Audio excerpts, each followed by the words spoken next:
La política en la educación es el conjunto de medidas, decisiones y proyectos del gobierno en relación con la educación.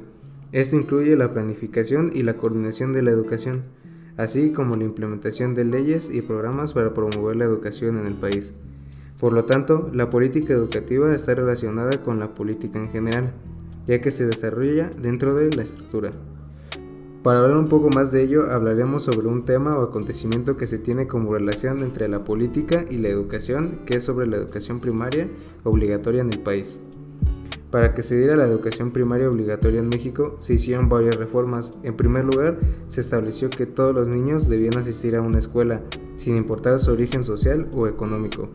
También se estableció un presupuesto federal destinado a la educación primaria y se creó el Ministerio de Educación, entidad encargada de coordinar y supervisar la educación.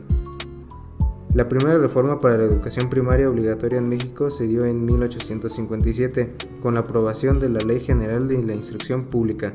Esta ley estableció la separación entre la Iglesia y el Estado y definió que la educación primaria era gratuita y laica. También estableció que todas las ciudades con más de 5,000 habitantes debían tener una escuela primaria.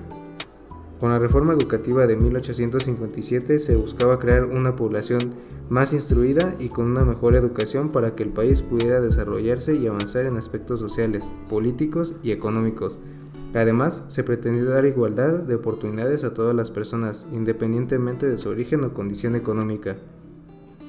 El presidente Benito Juárez, líder de la Revolución de Ayutla, tuvo una gran influencia en la creación de la escolaridad obligatoria en México. Antes de que Juárez tomara el poder, solo existían 6,000 escuelas públicas en todo el país, con solo unos 120,000 alumnos. Fue durante su presidencia que se crearon nuevas escuelas y se modificaron los planes de estudio. Parte de la política existieron también intereses políticos y los principales intereses de la reforma educativa de 1857 fueron fortalecer el Estado mexicano, ya que se consideraba que una población mejor instruida ayudaría a crear un país más próspero y estable.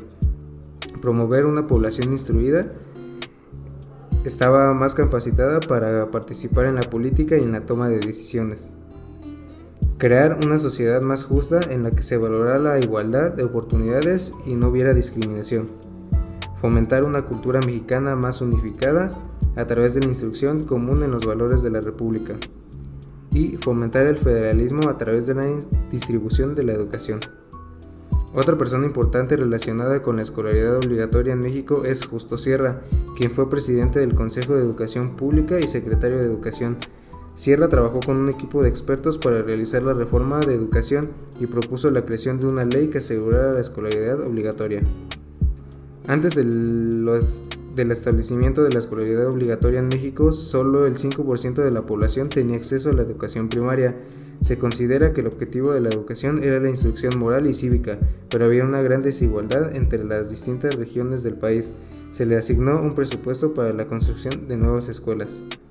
En síntesis, la política educativa de la época buscaba cambiar la sociedad mexicana. Desde la base educativa se consideraba que, para mejorar la calidad de vida de los ciudadanos, era necesario desarrollar una cultura más amplia, más próspera y más democrática. Es decir, la política educativa se entendía como una herramienta de cambio social. Hoy en día, la escolaridad obligatoria se encuentra plasmada en la Constitución Política de los Estados Unidos Mexicanos, específicamente en el artículo 3, fracción 9, en donde establece que es deber del Estado fomentar y proteger la escolaridad obligatoria, universal y gratuita.